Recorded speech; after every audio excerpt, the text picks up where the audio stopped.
Following on from the last video, I'd like in this video to bring to your attention what was happening in my life really, and what I believe was being put in place to try and stop me wanting to work with the case. If we go back, in 1991, yes, I set up services for women crack cocaine users, developed the services in this country. I had no problems until 1996, and my phone started to click when I spoke to a certain person on certain topics. I wasn't actually doing anything wrong. In 96 also, the health authorities brought in a policy. They wanted to have drug services do outcomes and assessments of clients to justify how they spend the public money. Although it caused a conflict with working with crack cocaine users because it meant having to ask loads of personal questions on their first assessment, first attendance, which wasn't how I worked with crack cocaine users, and I didn't actually feel it was a way forward. I did express this, but it was new policies, and therefore I set up my own independent service for crack cocaine users in '97. On setting up the service, the clicking continued, but in addition to this, a squeak developed on my home phone each night between about 11 and 1. And also, I would run the service that it was on an evening, clients could just drop in, and on them nights, there was a car always sat outside the premises with their lights on, 2 guys sitting in it. Maybe they were just waiting for no one, I don't know. But they were there. And sometimes a guy outside my home in a car, but wearing a leather jacket, like a motorbike jacket. So it's sort of contradictory. He's sitting there, but that's that. After leaving the voluntary sector, I started to experience pain in my hip, which gradually developed and got worse until by about March 1998, I was unable to walk and I was admitted to hospital. I had a prolapsed disc. They wished to do surgery, but I refused the surgery and asked that I try to heal myself. So they plaster casted my body, and I went home to attempt to heal myself. On my return home, the squeak actually stopped, and the squeak wasn't around until in the November of '98, I failed really at healing my spine and agreed to surgery to be enabled to walk. On return from hospital, able to walk, within a day, the squeak returned to my house phone. The following year, I continued back in running my service. I funded myself by providing training to other drugs workers in the field. This enabled me to offer my services for free to the clients. It was in late 99, that the client in question with this paedophile case entered my service.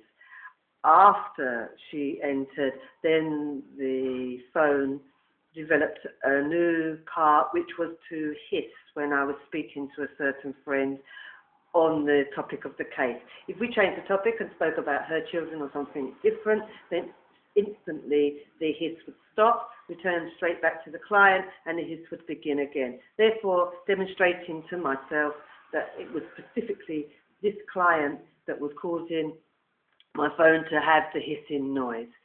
Following year 2000, the client started to develop telephone interference, and also my internet connection became extremely bad, but I couldn't actually download anything. It would just disconnect whilst downloading.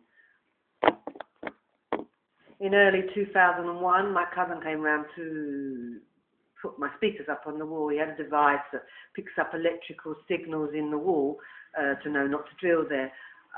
He placed the device against my front window, and there seemed to be a line that went across the screen, across the window pane, that that said there was electricity going along that direction. I went off to play with the machine while he continued to put the speakers up into my kitchen area at the back of the house. And again, I found a line that went across the window at the back of the house. I called my cousin. We looked out of the window. He looked too, and he pointed out that, all the satellite dishes at the backs of all the houses are all pointing this way, but the satellite dish in the house straight in front of me was pointing straight at me. Also, this house, no one actually lived in it. They had been building it since I took on the case. They'd been building the loft, and always a light was left on there 24/7. Also in 2001, my hours of training started to drop, which meant I wasn't earning enough money. I went back to the original chair of social services as he ran play schemes in the borough and asked for him to give me some work to earn some more money. Normally, when I contacted this guy, instantly he would accept my phone calls and I would always be able to work for him. But in this time, now I wasn't able to actually make contact with him to ask for work, and I had to tell receptionists and workers, please tell him I need work. I never ever did get any work come my way. Where previously I'd been able to take agency work, care work, I was trying with agencies to take some care work now, and I wasn't getting the work. It was late in 2001 that the facts around the child abuse came to light, and due to the lack of interest in it by social services and the police, my spine actually collapsed again, not into needing surgery, but I was unable to walk, so I signed on for benefits. I still continued on providing the training or offering the training, but by 2002, not only were the sales dropping, but as well in 2002, I started to have people cancel where they previously booked, funded by health authorities. They asked for their checks back and cancelled the attendance to the training. The child had been returned by this time, although the final court hearing was in the spring of 2002.